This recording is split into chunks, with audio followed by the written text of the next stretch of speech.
Hello and welcome to Muppetsational, the UK's biggest Muppet Show podcast, hosted by three huge Muppet fans. Join us each week as we dive into an episode of Jim Henson's classic variety show, now finally available on Disney+. This week, it's Season 2, Episode 5, starring the beautiful and talented Judy Collins. It's time to get things started on the chronological, explorational, conversational Muppetsational! Woo! Hello, everybody, and welcome to another episode of Muppetsational. I'm Lewis Chandler. I'm Jade Turner. And I'm Emma Chandler. And we are here to discuss another episode of The Muppet Show.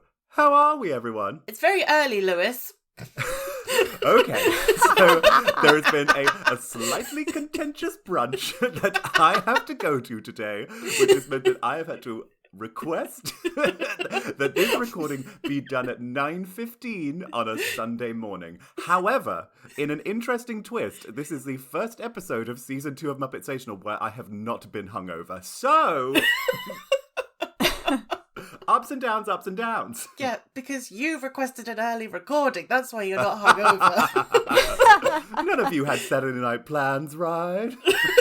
Well, I didn't after you said 9:15.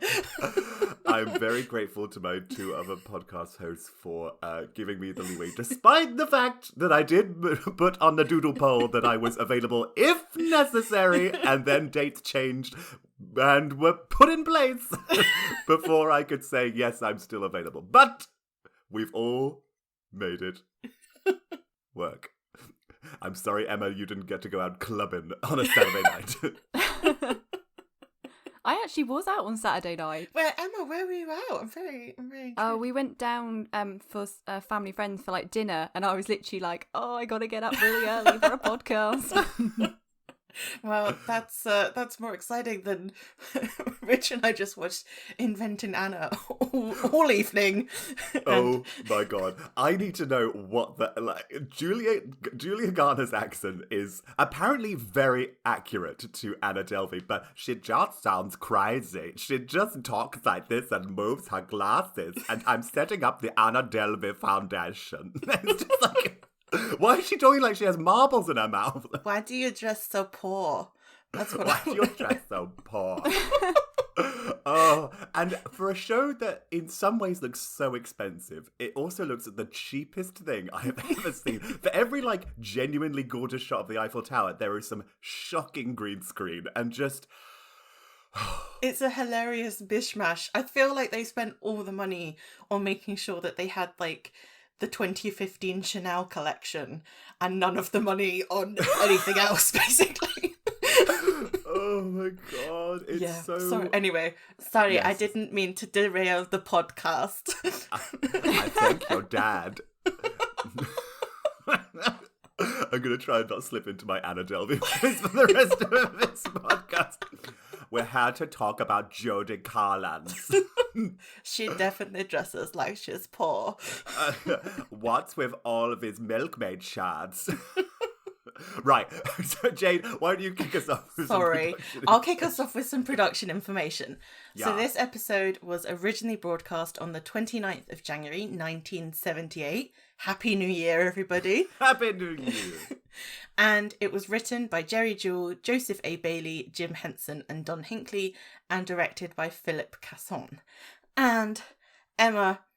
I did a little bit of research into Judy Collins because she is not someone I particularly know, but I'm very curious to know what you found out about her because she's had quite a life. She has. First of all, I'd like to say props to all her social media out there. I'm loving her website. That's a great website. Oh, really? The photo on it is amazing.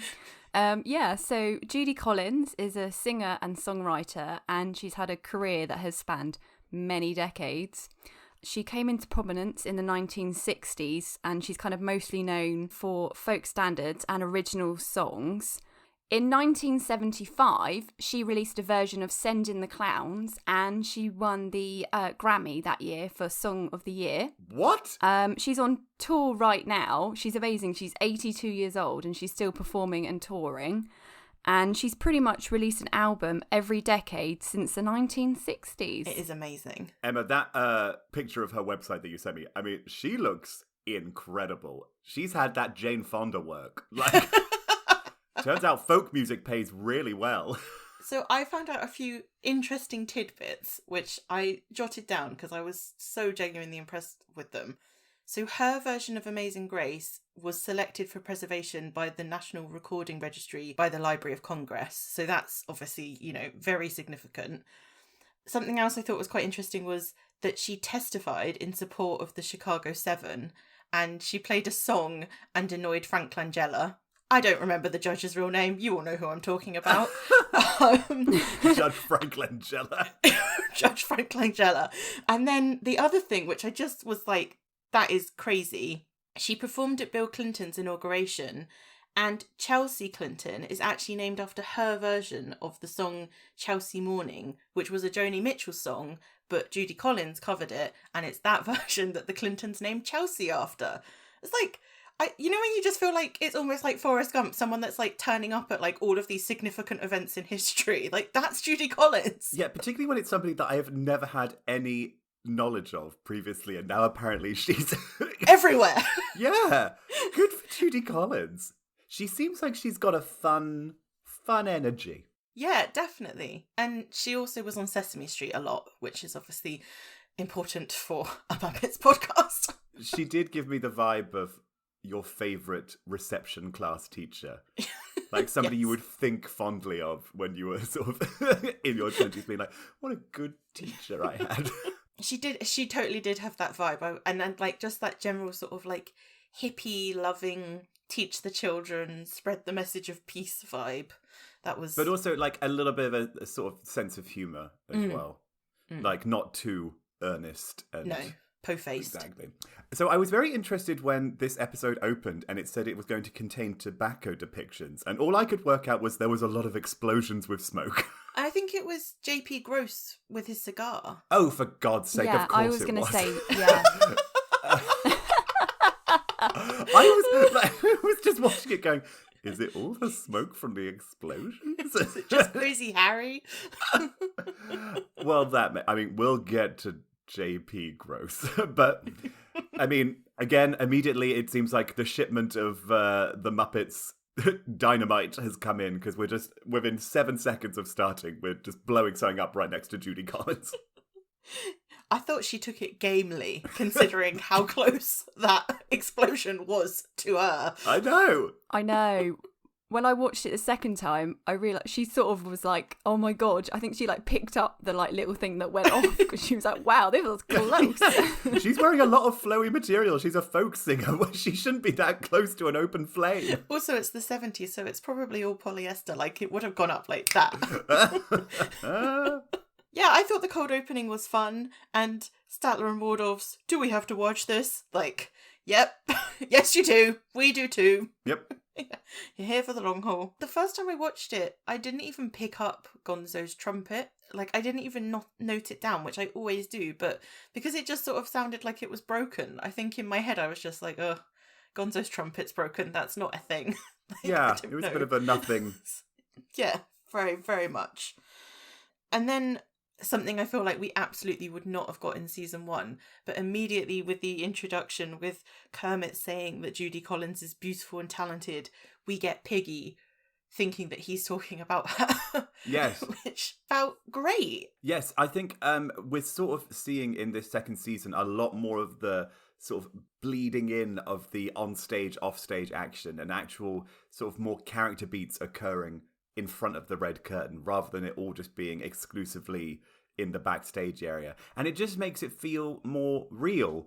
You know, it's these characters that we're so familiar with that you can just have them wander on and make a joke, and it will land because we're so familiar with their character traits now. And I really like it. It makes the vibe is a lot more we've come quite far from the sort of... We've come a long way. We've come a long way, baby, from those like just nondescript puppets making bad puns backstage, and now they are feeling more and more like fully rounded, familiar characters, which is nice. Which means you can just have a quick little joke like that, and you go, haha, it's funny because Piggy is this person. Yeah, and also I think it underlines their relationships too. Yes. Which is essentially what is going to drive any of that backstage or character development forward, is how they interact with each other. And totally this was totally in keeping with their character. Like you said, sort of a quick little joke to start the episode off on the right foot.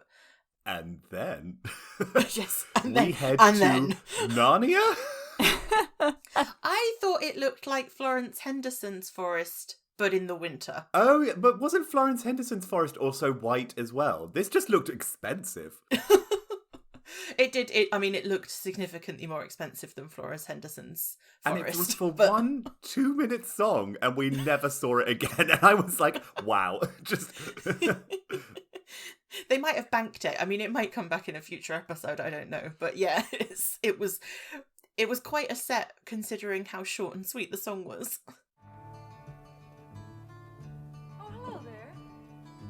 Hi. Said the little brown leather-winged bat, I'll tell you the reason that I fly in the night. It's because I've lost my heart's delight. Howdy dowdy diddle all day. Howdy dowdy diddle all day. Howdy dowdy diddle all day. How dowdy diddy do. I have to go and sing now with Woodpecker. Find out what how dowdy do dum means. I will. I found this bizarre and also hilarious, but more just sort of like, I have to go and sing to the woodpecker now, and I'm like, what is happening? Yeah, this Leatherwing Bat song, did either of you know it? Because I did not know it. No. Absolutely not. We were not played folk music as a child. We were played Duran Duran. Yeah, same, but with Depeche Mode. Nice. So that was not in the Turner wheelhouse. Leatherwing Bat.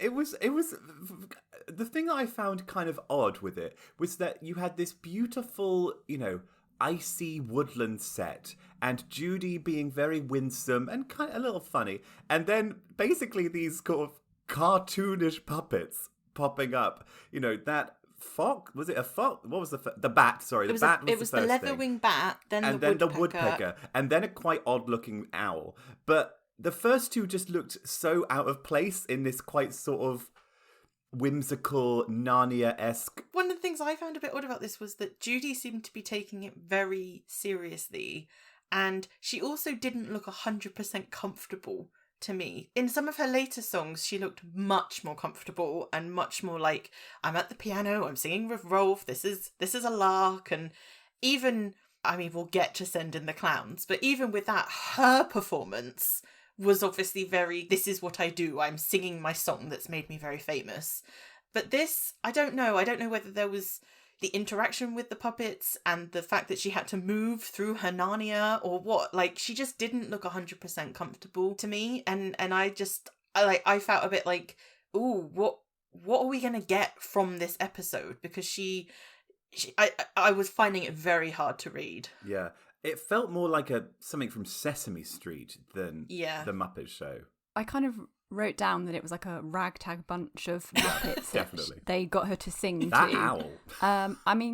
The owl, yeah. I quite liked the sort of outfit she was wearing. That was quite nice. It was just lots of blouses. I cannot remember one. Lots of blouses, yeah. It was quite a sweet little song, but it was quite random. The Muppets were also very quiet. They were like, hi. Yeah. Yeah. I think it also didn't help that their pieces were either single words or very short things. So if you didn't catch it the first time, that was it. You missed it.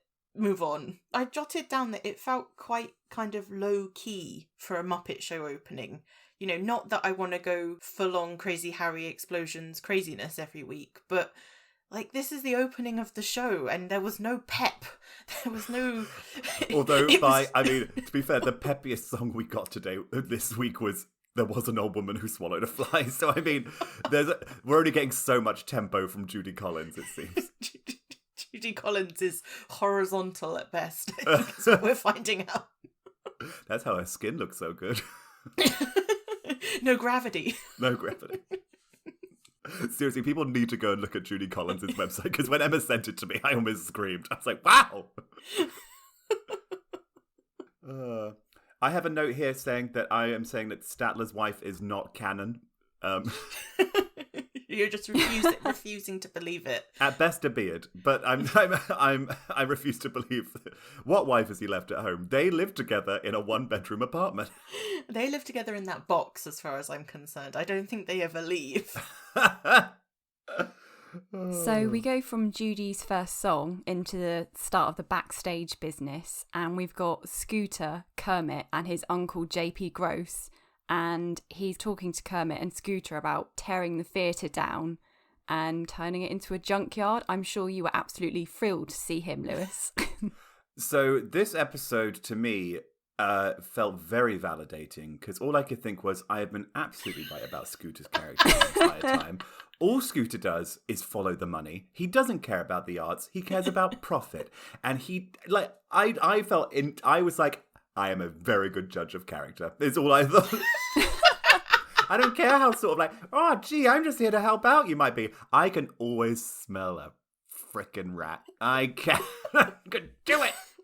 I, to be honest, was more concerned about the caricature of JP Gross.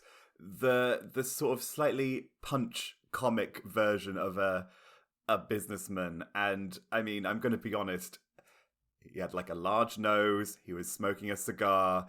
It felt slightly anti-Semitic to me, or at least I don't think. I personally didn't read it as anti-Semitic, but I think they were certainly, yeah, like you said. I mean, it almost felt more like a spitting image kind of puppet or something, as opposed to a Muppet Show puppet. I don't think, personally, I don't feel like there was enough to necessarily brand it anti-Semitic, certainly in what we saw this week. I think it was more just sort of like, he's obsessed with money. I think part of it was the fact that the puppet looked more human than Muppety. You know, if he had been the same colour as Scooter, do you know what I mean? Or had been a bit more, it was just the fact that he looked so human that made me slightly go, ooh, this is a little... It made me a bit uncomfortable. I think he's just a big bully who is obviously obsessed with money. But then I think they also worked to, I don't know if undercut's the right word, because obviously they were just really leaning into it. But the fact that you opened with him essentially telling someone how to play Monopoly, I thought was quite amusing. Yeah. The later scene when he was going on about, I don't care how you get the widow's wheelchair, just get it, and stuff. Like, I mean, it was... it is... very silly. Taken to a like extreme level. Yeah. Yeah, it is silly, you're right. He's not sort of particularly malevolent or anything. It is kind of a sort of a joke of a nefarious businessman. A greedy businessman. Yes, exactly. But... I mean, the whole sort of business of him coming out on... I know I'm jumping ahead slightly, but him coming out on stage while Kermit's trying to do an introduction and just like testing the floorboards, which is laying some nice groundwork for the final moment at the end. It was quite a nice kind of bit. Yeah, he does. He just doesn't really feel like he belongs in the Muppet world, though, does he? Like, it's, although I suppose maybe they thought that leaning into that would help create that real jarring sense of the Muppets being a performance group. Yes. Who aren't business savvy, who don't care about that, and he's coming from the real world and is all about money. But it's just not really something you want to see in the Muppet Show. Yeah, unless it's being played by oh my god, his name from The Muppets, the Jason Segel... what, Chris... Cole? No, that's the guy from Glee. That's the guy from Glee. Oh, what's his surname? Chris Christopherson? No. Chris Cross. Chris... Chris Cross. Chris Cooper. Chris Cooper! Yeah, maniacal laugh. Maniacal laugh. So, but there was some nice sort of slight similarities with the sort of 2011 Muppet movie in that it's, the somewhat owner of the Muppet Theatre wanting to shut it down or blow it up or whatever. It was quite sort of like, oh, how funny. Yeah, definitely. I feel like the Muppets are constantly having to fight with their theatre being torn down for gains. Yeah, although not to jump too far ahead, we do find out in a future episode that apparently Statler and Waldorf do not pay for their tickets to the theatre. So no wonder the Muppets Theatre is constantly at threat of shutting down if they're not charging their most regular customers.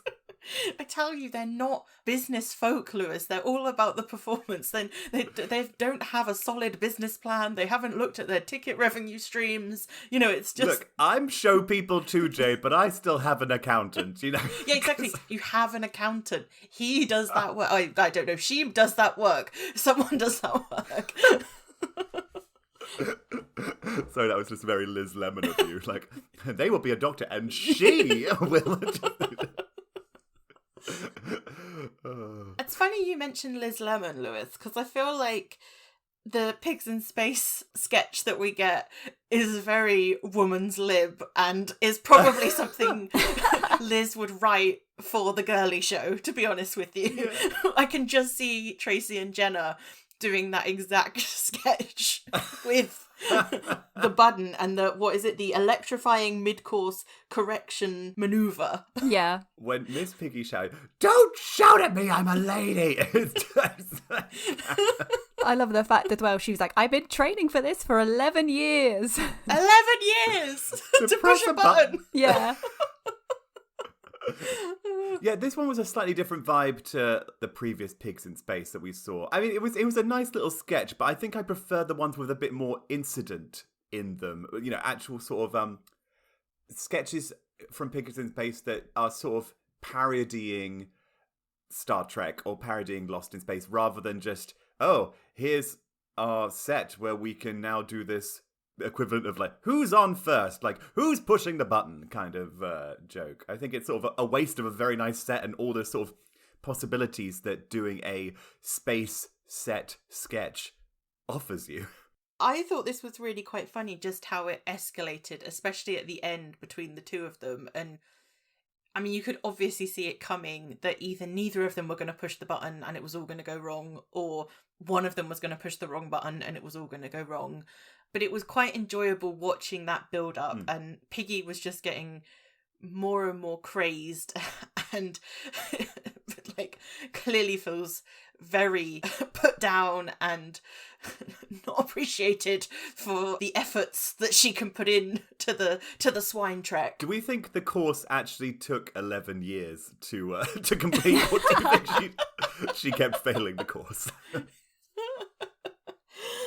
I know what you mean about it not, like, obviously this wasn't, or I presume it wasn't, a direct riff off a particular episode or scenario that had happened in a Star Trek or similar. Yeah.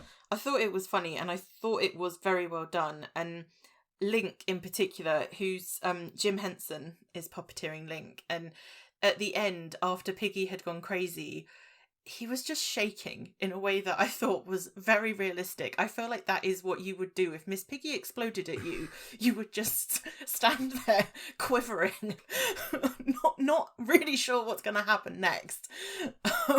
So, yeah, it was perfectly diverting and fine, and I thought it was solid. Yeah, as a little sketch. Sorry, I just suddenly got distracted because I just remembered. Have either of you ever seen? There's a SNL sketch that's cut for time from the Ariana Grande episode, which is Judy Garland in space. It rings a bell, but I don't really remember. Okay, it's absolutely bonkers. They do it like a cinema classic sketch, and it's Ariana Grande playing Judy Garland, who she can do a very good impersonation of Judy Garland, and it's like Captain Judy Garland on the spaceship whatever, and she comes out of this ice tube and she starts singing "Get Happy," and it's really bizarre, but it's really wholesome as well because all of the other secondary characters all clearly really want Judy to do well in the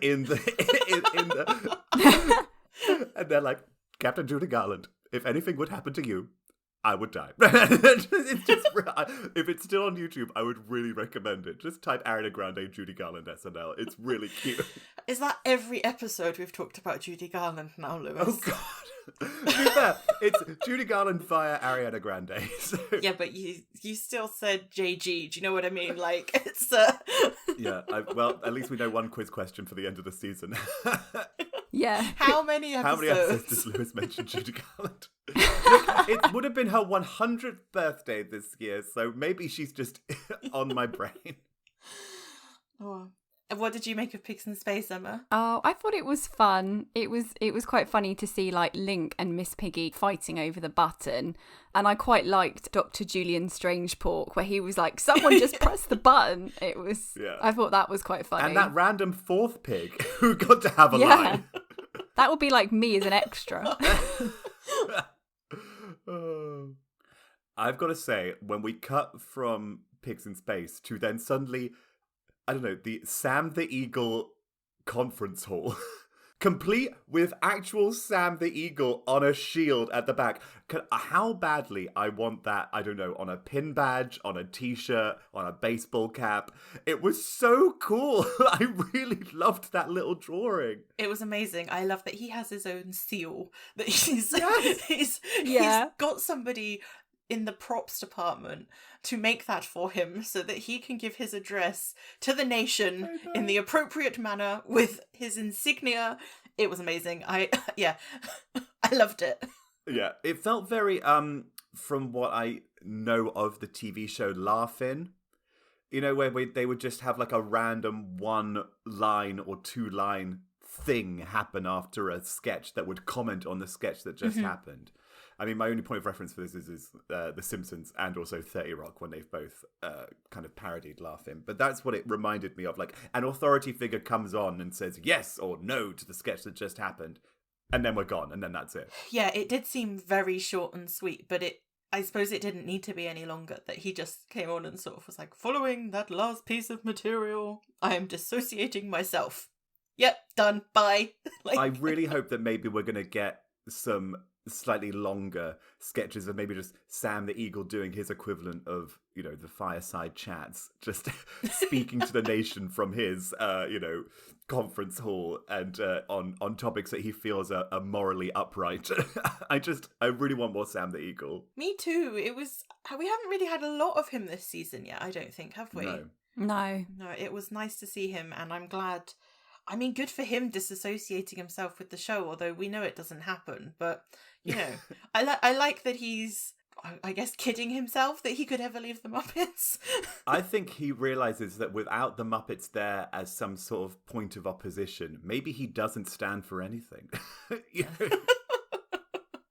Oh, that's very nihilistic, Lewis. I know. Well, you know, you try being a patriot in 2022. Oh dear. And on that note... So then we go into Judy's second song, The Old Lady Who Swallowed a Fly, and they brought back the shadow puppets. It was just terrifying. Oh my goodness, like the weird like old lady, and then every time when she rocked back and the little like animal jumped into her mouth and her little tummy grew, I was like, oh, I don't like this. Yeah, it was. At the moment that little, video shadow puppet popped up, I was like, no, no, oh god.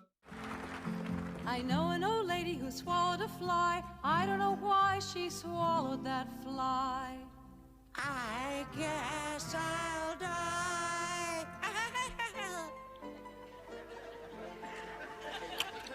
I know an old lady who swallowed a spider that wriggled and tickled and jiggled inside her. She swallowed the spider to catch the fly, but I don't know why she swallowed the fly.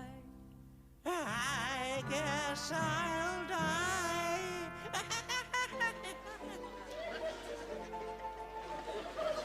I know an old lady who swallowed a bird. How absurd! She swallowed a bird! She swallowed the bird to catch the spider that wriggled and tickled and jiggled inside her. I found this so strange and so not really very Muppet Showy. No. And obviously, because it's a nursery rhyme, it feels more Sesame. But then, because of the nature of the song, it's kind of got that slightly chaotic edge to it. So it also doesn't feel like the way that they did it with the shadow puppets doesn't feel particularly Sesame Streety. You know, it's not cute, adorable, colourful puppets. It's shadow puppets. See, weirdly, I thought actually the shadow puppets made it more Sesame Street, because really? actually there is a kind of Muppet Show version of this that you have a big drawbridge mouth grandma sitting somewhere, and one thing comes in, and then you just, you know, or you have Gorgon Heap playing a grandmother who's just like, oh, well, exactly. Or even, you know, Mean Mama, our favourite Muppet of the show, like the season so far. Like, you could have put a fuzzy grey wig on her or something, and, you know, said Mean Mama was now Grandma Mama. No, that's the wrong way around. Mean Grandma. But I don't know. Maybe it's just because of our aversion to shadow puppets at the present moment. We've made it very clear that Muppetsational is an anti-shadow puppet. Until we've been proven otherwise, you know, they need to... Until shadow puppets step up and prove otherwise, we are taking a quite hard stance against shadow puppets. The whole thing I found very, very, very bizarre. I wrote down, I feel like I'm at some hippie youth camp.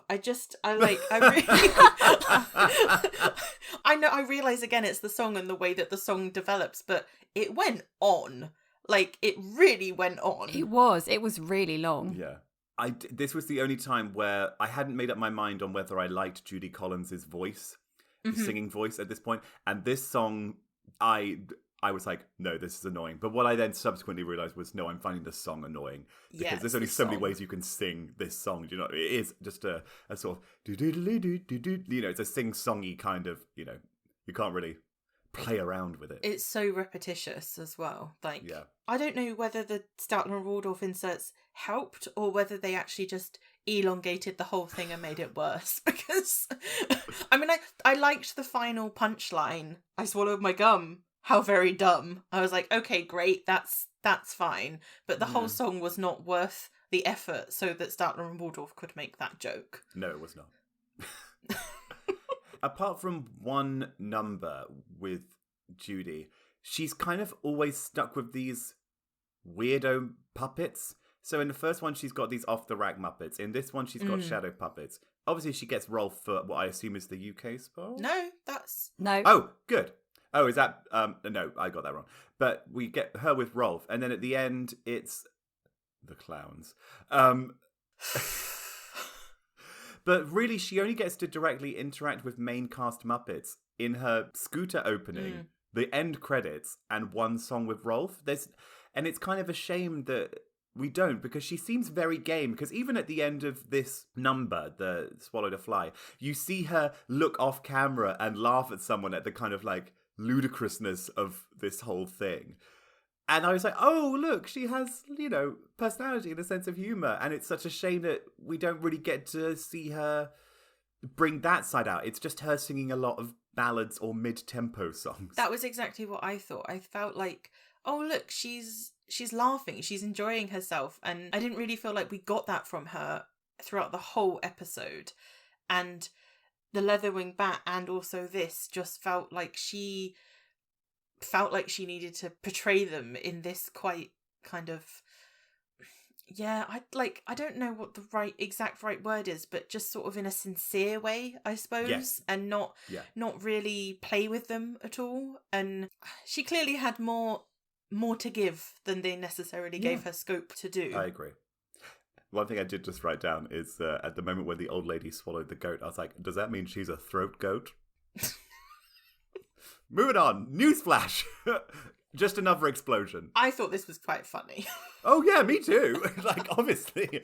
Yeah. I just wanted to make sure my beautiful Muppet Newsman was okay. He was fine. He had it under control. It's the way he went, there it was, folks.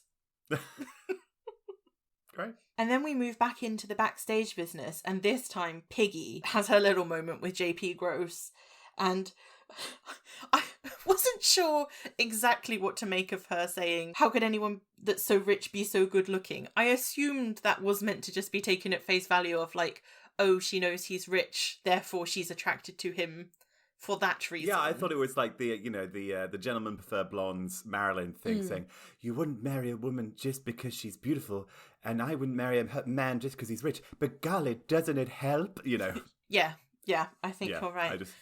And I'm very happy for Piggy to be a gold digger. Get that money, honey. Do it. He looks old. He does not look well. He will. I don't think he'll get through a cold winter. So. Yeah, I don't think he'd survive a Piggy High. Yeah, I think we're quite fortunate that Kermit got in the way, because otherwise I think we might have had our first Muppet casualty on the show. He's dead. Just putting a sheet over him and dragging his body off. They're still leaning into the pig jokes as well, though, aren't they? Because he said about hog calling with this, and I am curious to know when those pig jokes dissipate, because they obviously go at some point, but they're not gone yet. She's still being very much referred to as a pig. Yeah. That little bit of business of Kermit getting smacked and then slamming into his desk was very good. I really enjoyed that. It was funny. So when we move on to this next brief little moment, was this the UK spot? No. Okay, I have no. I don't. I do not read the Wikipedia or the Muppet Wiki before we start the show. I like to be the one that's finding it out on the show. But Link getting to have a little number where the trees all decide to leave. He is wearing an outfit that I actually own. So that's like wide neck, like large collar shirt, a neckerchief, and some like high-waisted trousers. I was like, I could pick out all three of these items from my wardrobe right now. Can I ask this, when you wear them, do your limbs also seem to double or triple in length and gangliness? Because it depends how you dress, Jade. As we all learn, if you do a high-waisted trouser, you can elongate the leg. Okay, Lewis, but no one should have... His limbs were like, ooh, they were so long. He looked like one of those things outside of a car showroom that's like flapping in the breeze. I mean, yes, maybe there was a bit too much elongation going on. It was a bit weird. I am now going to do the inaugural crowning of a new feature that I am bringing in right now called Lewis's Outfit of the Week. And it's going to link in I Like to Talk... Oh, no, not I Like to Talk to Trees. I Talk to the Trees, even. Yes, it is. It's not the award for what is actually the best outfit on the show, but the one that Lewis would be most likely to wear in day-to-day life. I hope there are some weeks with some truly terrible outfits where you now still have to say which one you would wear. I'll find something. Are we saying it's just on the guest, or can it be on a Muppet too? On a Muppet too. Okay. I feel like you've just given yourself some leeway there. Guest or Muppet, or like, as in, I'm not just going to say I'll wear Fozzie's neckerchief every week when there's not a good one. I will choose a one-off outfit. Okay. There we go. Fine. So this week,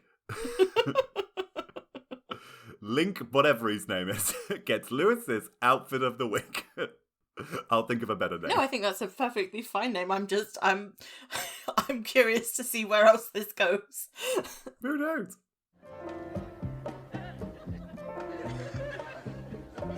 I talk to the trees,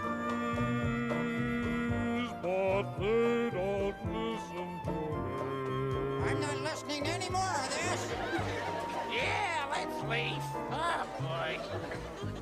That turkey talks ragtime. Blah, blah, blah. I felt like this was a bit Wayne and Wondery. He basically got 2 lines into the song, and the trees told him that they didn't want to talk to him, and they were bored of it, and they were leaving, and then that was it. Yeah, solid. But it begs the question, why wasn't it just Wayne and Wonder? Why was it Link?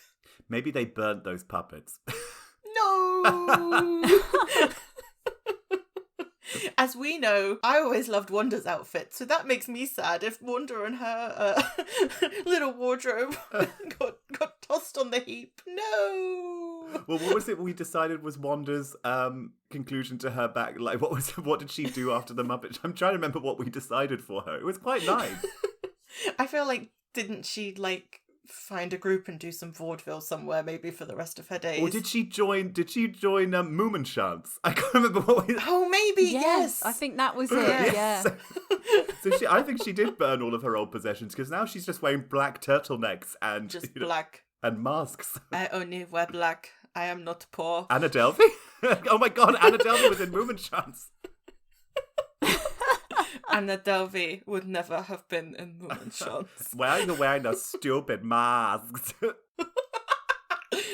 What are you doing with that clay? Clay is for sculptures. Watch Inventing Anna on Netflix. Shonda does not need the money, but watch it anyway. Shonda doesn't need the money, but that production sure did by about episode 4. They spent too much money actually shooting at Rikers Island. They're like, oh god, we spent everything.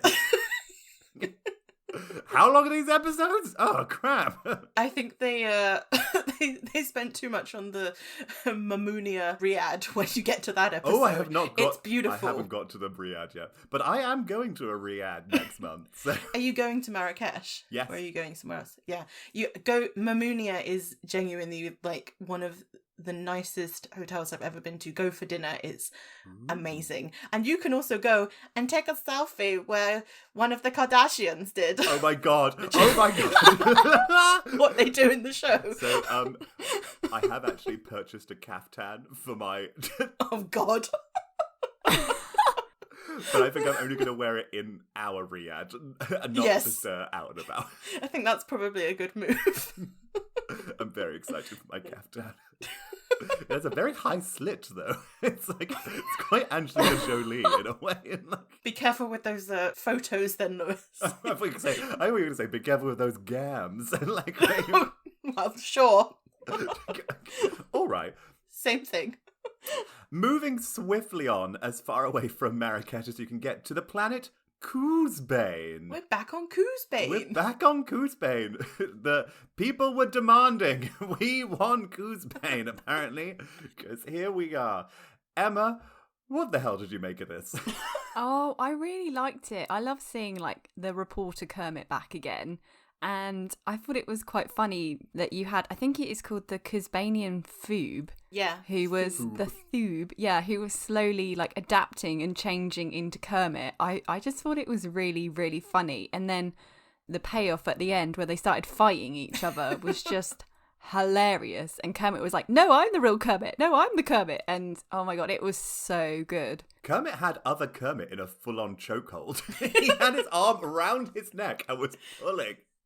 I'm the real Kermit, folks. Yeah, I loved this. This was pure Muppet Show, wasn't it? That you had a Muppet that was evolving and changing in a silly, slightly scary, but also very funny way.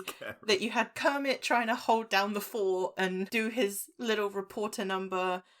I also loved that the idea of their evolution was that they've been able to evolve by blending into the crowd. It just felt like it was very, very well thought through.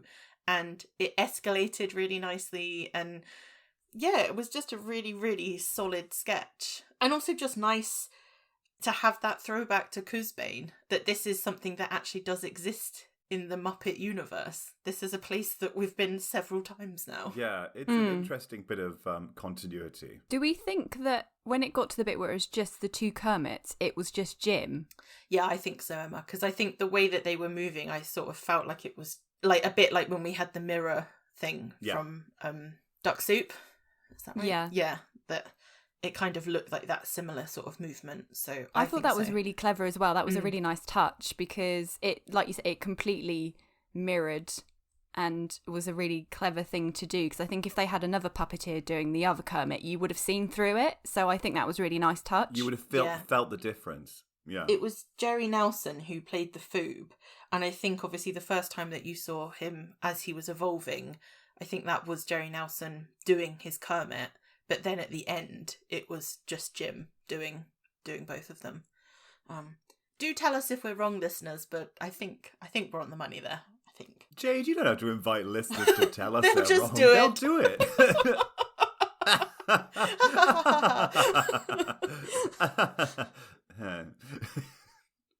We love each and every one of you. mostly. And now, Lewis, to answer your question you keep asking. This is the Get to UK the spot, UK which spot. I did realise I had forgotten that this was coming. Somebody help that poor old man! He's hanging. I could not enjoy this sketch because genuinely I was so worried for Waldorf's welfare. Because I had written down at the end of the Coosbane sketch, I assume Waldorf fell because they'd cut briefly, and then we have an entire sketch where Sam is talking to Statler and Waldorf is just desperately hanging on. I would have fallen so much earlier than Oh my Waldorf God, he's did. got serious upper body strength. Where's that coming from? Like from years of like shaking his fists Yeah. and heckling, going, "Go away." I would have fallen within like 2 puns. Long gone. Long dead. And just to circle back on what you just said, I thought it was quite interesting that you did get that little bit of him hanging off the edge before it cut to black. So obviously that must have been in the episode that went out everywhere. And then we just, UK Spot got Sam the Eagle chatting to Statler with the continuation of that.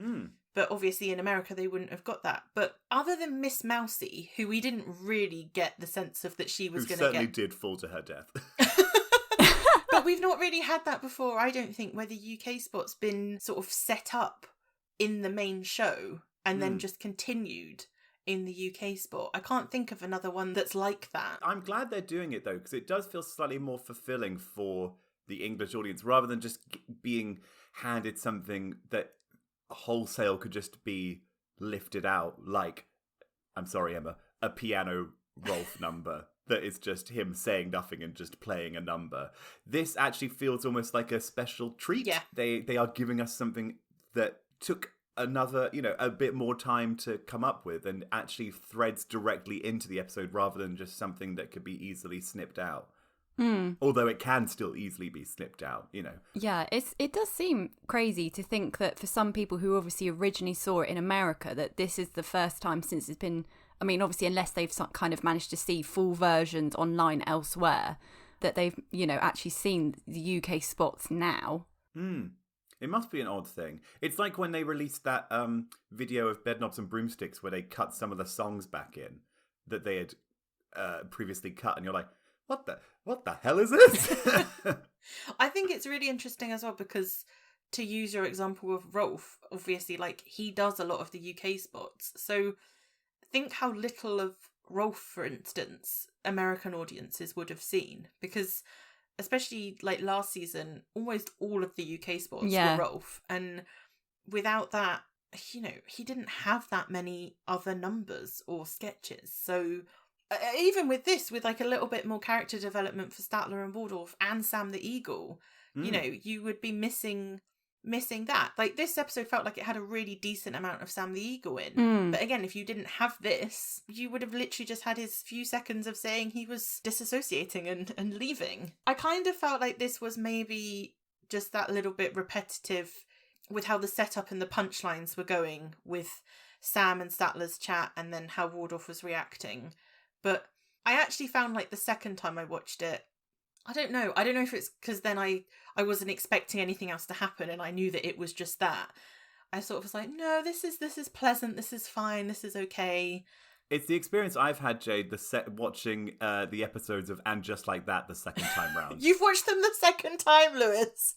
Yeah, I have, Jade. And you know what? It is actually better the second time round because you're not just sat there reeling at what the hell is happening, because you know everything that's coming. You can sort of... Jade, genuinely, I didn't think I was going to have this stance, but I did find myself appreciating each episode a bit more because you're just like, okay, this is where we are. I feel like this is some sort of Stockholm syndrome, though, Lewis. Like, I feel like this is like, you're just like, you've been sucking in, and now you're just like, this is my world now. Like, the beast is going to give me a like library. That, my defenses were down. Yeah, okay, well, fine. But yeah, no, I take your point completely, which is, I think when you know that there's not anything else coming, when you know what's coming, you're like, okay. Yeah. So then Judy gets another number. I guess she's a singer. I mean, she didn't have any sketches, did she? So I suppose they were just like, as many songs as they could possibly fit in. Now, knowing what we know, that Julie Andrews is coming this season, it does seem surprising to utilise a well-known Sound of Music number earlier in the season. I wonder if they did or didn't know that Julie Andrews was booked at this point. Yeah, I wonder that too. I wonder whether they just didn't have her in the diary yet, and she wasn't on the Filofax. Julie's Filofax. That sounds like the original pitch for whatever Julie's Green Room was on Netflix. She pitched it to ABC back in the day and they were like, no. You gotta wait for that streaming money. Oh, R.I.P. Julie's Green Room. When I was a kid, I used to play these and put a book up in front of me and read while I practiced. Wow, I guess that's easy for you. But it's tough to play the piano and chase cars at the same time. How about playing a duet with me? Oh, listen, that's why I'm here. Okay.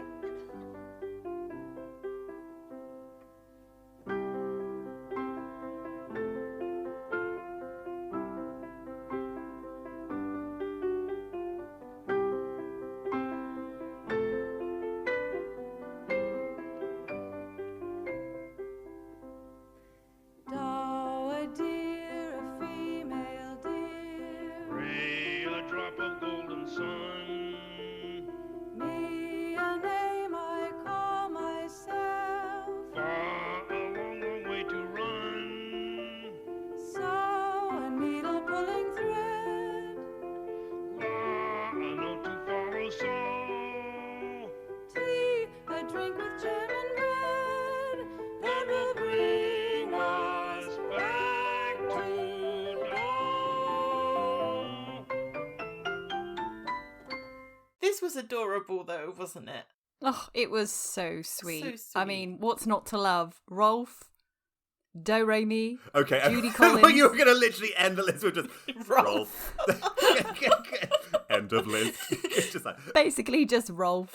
No, it was very cute. And again, it has that thing where, that thing I love of just musicians doing a bit of patter when they're at a piano, but it's two pianos and they're talking to one another. I was like, yeah, I'd have a cocktail and listen to them do this for an hour. Very cute. Oh, I thought it was really, really funny. And then obviously when she was like, and I read a book when I'm doing it, he was like, it'd be a bit difficult to read a book and chase cars. I don't think we're ever going to get a negative critique of Rolf from Emma, ever. It's never going to happen, folks. Yeah, it was really, really lovely. The one thing I did, it was just short, wasn't it? Like, they only did a tiny, tiny little bit of the song. And especially when it first opened, they were playing I'm sorry, my voice is nowhere near good enough, but now we know the notes to sing. And then they never actually got to that part of the song. And Yeah, I was wondering whether it was a rights thing or they could only afford to pay for a certain portion. I don't know if that's how it works. I don't know how it works with broadcast. I know that in radio, if you only play up to 30 seconds, you don't have to pay for it. Nice. But I don't think that's the same with broadcast because obviously it's recorded. And I think it's the difference between it going out live versus it being something that can be repeated. So, but I don't know. I mean, maybe they struck a deal to just say that they'd only do a little bit of it or something. But it just seems odd when you kind of just think you could have not had the opening number, or this could have been the opening number and we could have had the whole song, or even maybe not the whole song, but more of the song. I was going to say, Do Re Mi does get a little repetitive. It does go on. A bit. If you don't have the imagery of Julie Andrews and seven children in play clothes running around various beautiful locations in Salzburg, it does get a little samey. I would have loved to see Rolf balancing on what is that? Is that a balustrade or what? The wall. That's what I always think of with Do Re Mi when they're walking along the edge of the garden on the wall.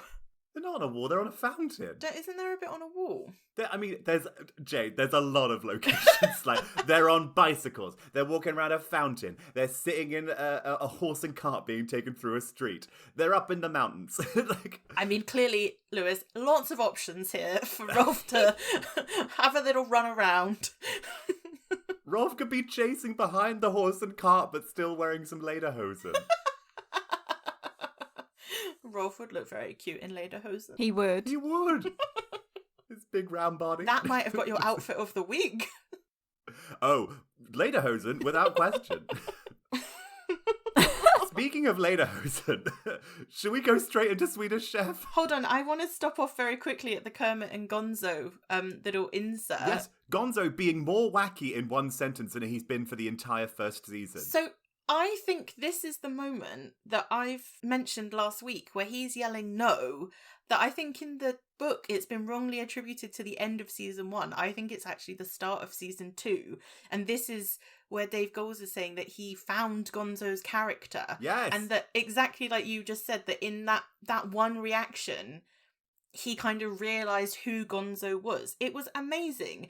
His response of, what a terrific idea for an act, is like, it's so perfect. It's so Gonzo. Yeah, I loved it. Artist Gonzo is gone. He's now just...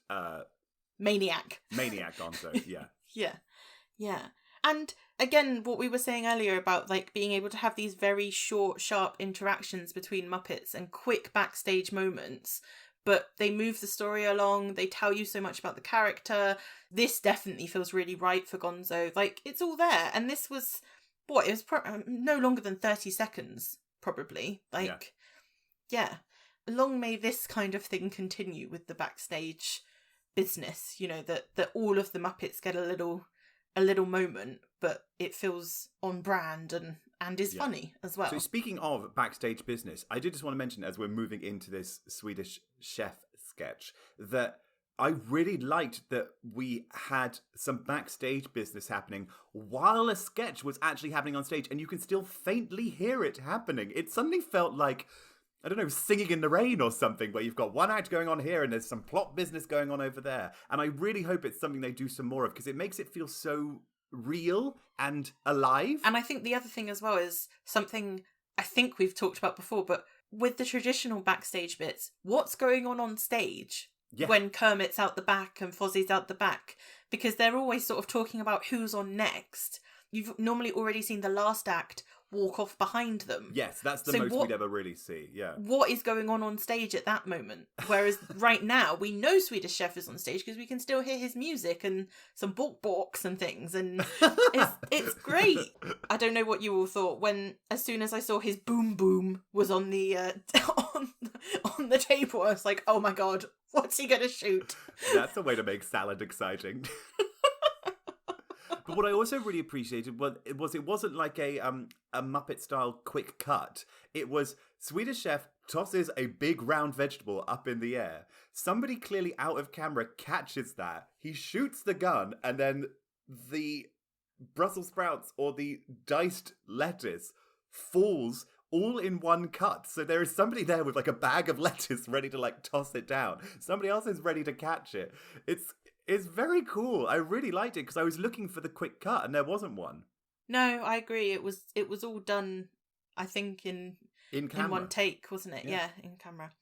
I did very much enjoy his pronunciation of lettuce. It's like, yes, that's a more fun way of saying lettuce. Anything to make lettuce more exciting.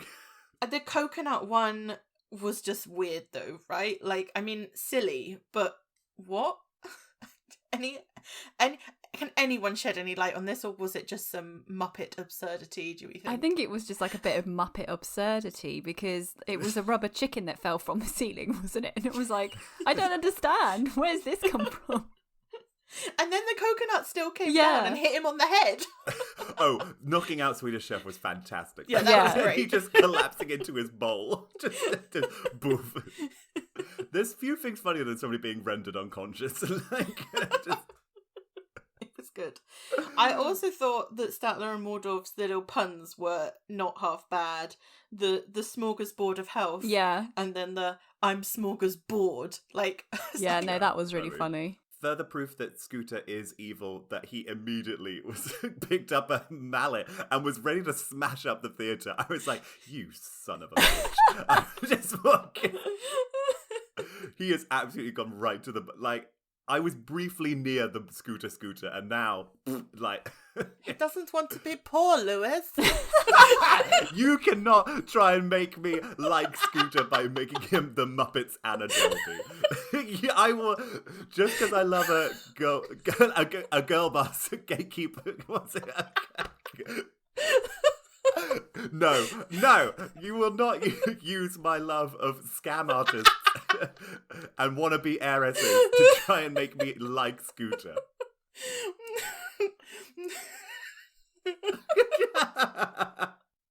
Oh, well, I tried. Right. No, absolutely not. Right. We're moving straight on. Send in the clowns. Terrifying. Oh boy. A fundamental misunderstanding of what this song is actually about, because it's not actually about clowns. It's about a woman realizing that she has admitted her love for somebody too late and now she is embarrassed about, it's not actually about clowns. Ladies and gentlemen, Miss Judy Collins.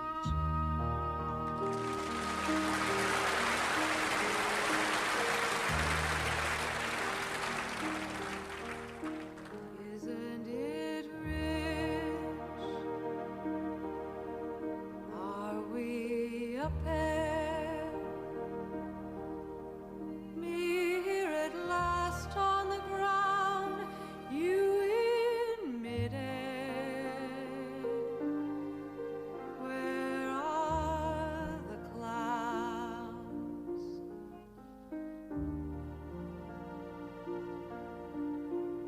Isn't it bliss? Don't you approve? One who keeps tearing around, one who can't move. Where are the clouds? Send in the clouds. Do you think they told her they were going to do this alongside her performance? Because she's staring into that middle distance. She's singing her heart out. This is her She's doing song. the stagecoach middle distance. She's there. She's off. She's there. And then we pan ever so slightly, and in a shocking dissolve, the most terrifying creatures appear on screen. I think I want to say now, are these the most terrifying Muppet men we've ever had? I'm still not sure. Those ones in the Charles Aznavour with the heads, I think, might pip it for me, but these are definitely up there. Yeah. They were freaky, and they were so, like, ooh, I'm a clown and I'm so silly. Yeah, it was just, oh. I mean, I don't usually have a problem with clowns. Every day I look in the mirror, But these were awful. And also, did you notice in the credits, no choreography credit? Nobody was taking responsibility for this. I kind of feel like Judy probably watched this episode back and thought, okay, this is my big number. And then I feel like she would have probably like spat her coffee out and be like, what? What the? It's just such a misunderstanding. It was just so jarring, the tone between the two. Like, it didn't... And you can't even say it was in counterpoint. No. Because she was singing it middle distance, Sincere. Twiggy, Memoriam vibes. That's what we had going on. And then you had these stupid clowns, like, just like, ooh, look at me being goofy. Who were doing literal choreography and just deflating the song. Like, basically kind of doing it semi-seriously. When they started doing that slow-mo leaping, I was like, please let me die. I just, I'm so annoyed because I love this song. I love it. And Judy Collins sounded so good singing it, and it makes total sense that this won a Grammy. It was fantastic. And then just to have these horrible clowns. It's just really disappointing. It just feels like this is the bit that you're like, oh, you still haven't learned from season 1, because actually you can be silly but do it in a sophisticated way. Yeah. That doesn't lead to something like this, which, yeah, it's just fundamentally flawed from its very core. The idea is just terrible. That slow fade to a blackout with Judy just looking straight down the camera was so weird. Emma, any other thoughts on Send in the Clunes? Oh no, just that it was terrifying, really. Yeah. To think that they did that to her big song. If she didn't sue, Jim Henson was a lucky man, quite frankly. And then we just get our little bit of Judy with the Muppets interaction in what I thought was potentially one of my favourite over the credits jokes ever. Like, we get the button to the joke about these floorboards are all rotted, and then JP Gross goes down, and then all the other Muppets just start piling into this hole, and Judy's trying to, like, grab hold of them and save them. I thought it was really good. It's really cute, and it's really funny, and it felt like a very, very good end to this Yes. runner that... I suppose because of JP Gross, the runner itself felt quite up and down, but actually, like, all of our regular Muppets, as well as some of the other, because, like, I think the bat went flying into the hole as well. Oh. So it was kind of nice that there were, like, some of the one-off Muppets from the episode as well that were involved in the goodbye. Yeah, it just felt like a nice sort of conclusion to the episode, didn't it? And just made me sad that Judy didn't get more direct interaction with the Muppets beyond Yeah, definitely. fucking clowns. Ooh. Ooh. Hi. Like that little bat at the beginning. Just, hi. Hi. No, definitely. Well, I'm going to be very interested to see how we each rank this episode. But first, we must do our MVMP, our most valued Muppet performer. Emma, why don't you kick us off? So, my MVMP for this episode is going to be Sam the Eagle. Yay! His little address at the start of the show was really funny when he was like, I am disassociating myself from this show. And then his part in the UK spot with Statler, I just thought it was so funny. It was just really kind of snappy. It was good to see Sam as a character develop and interact more. And I just thought it was a really good journey into seeing like the character of Sam and where he's going. Yeah. So yeah, for this episode, my MVMP is going to be Sam the Eagle. How about you, Jade? I wasn't sure who to go for this episode, but when I went back through my notes, I was like, no, there was a sketch that stood out heads and shoulders above the rest for me, and that was Cusbane. So I'm going to go with the Foob. The Cusbanian Foob. Because I thought it was really, really clever. I thought it was very well done, very well executed. The fact that he eventually turns into Kermit, if you want to say that's the same character, is fun. I was going to say, do you have to choose one particular stage of Foob that you're choosing, or are we just taking? Is it like the Doctor and Doctor Who? They are all the Doctor, but just they're all the Foob. We're all Foob. We're all Foobs. Yeah, I'm taking that, and yeah, I thought it was a really fun little sketch, and I liked seeing that Muppet in all of its different guises.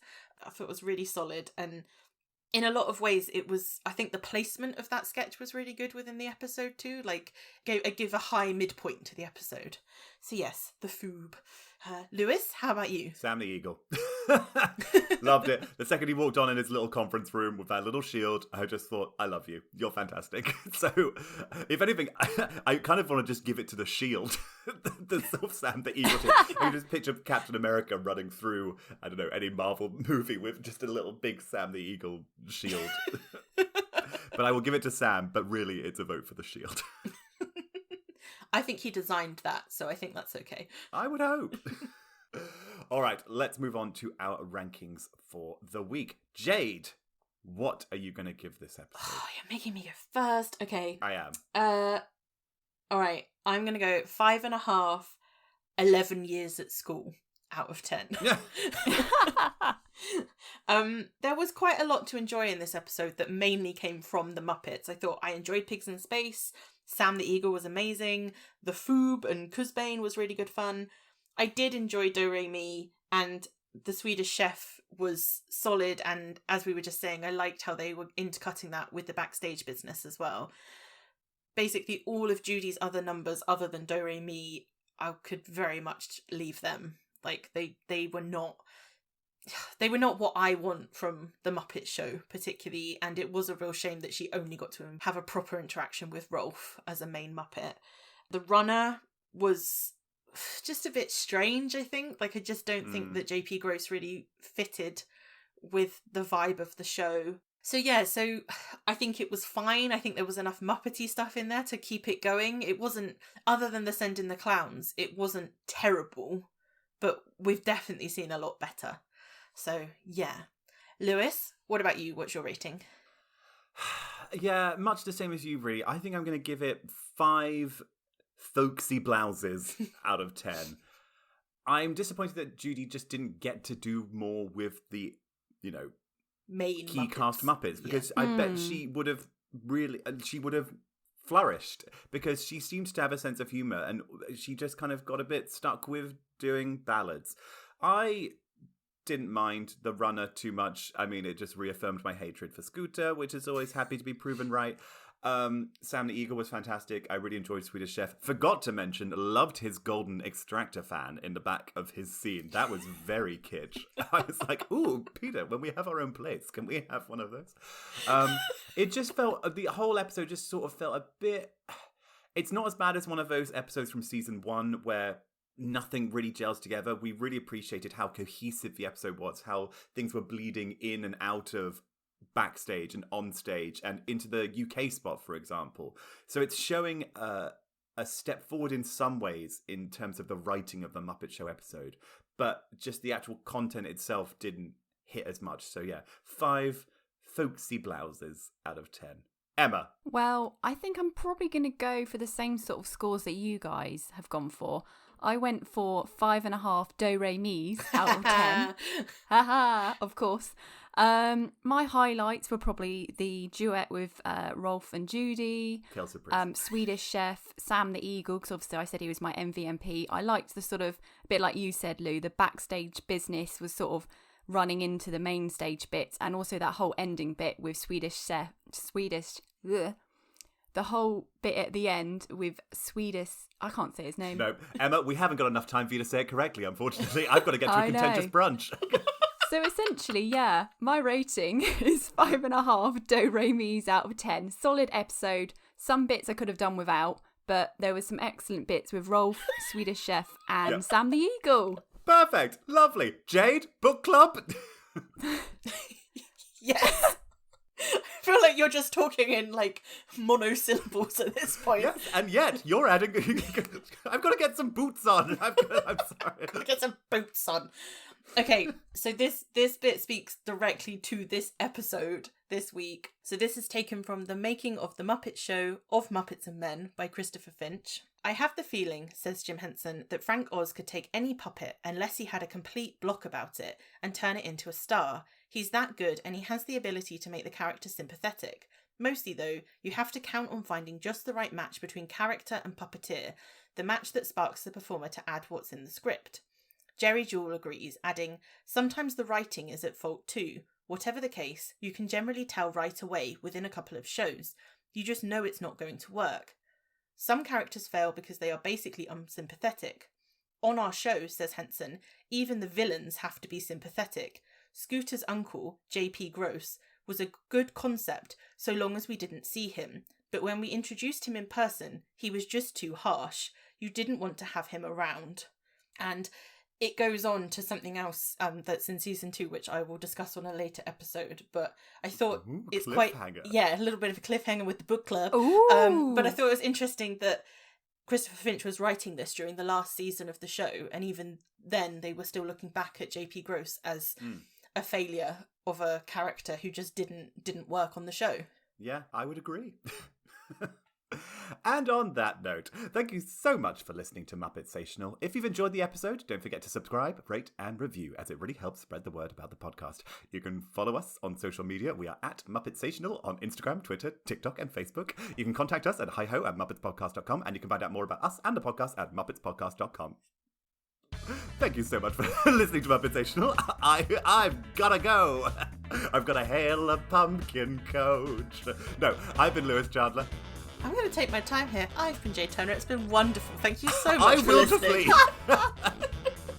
And I've been Emma Chandler. Thank you so much. We will see you next week on another episode of Muppetsational. I've got some eggs Florentine to eat. Bye! Bye! Bye!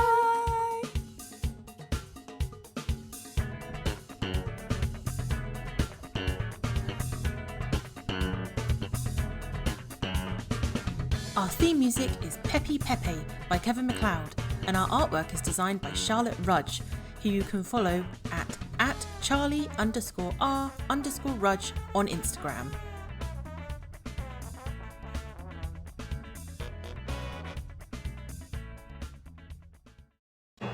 That was a funny show. Yes, it was. I wonder if they meant it that way.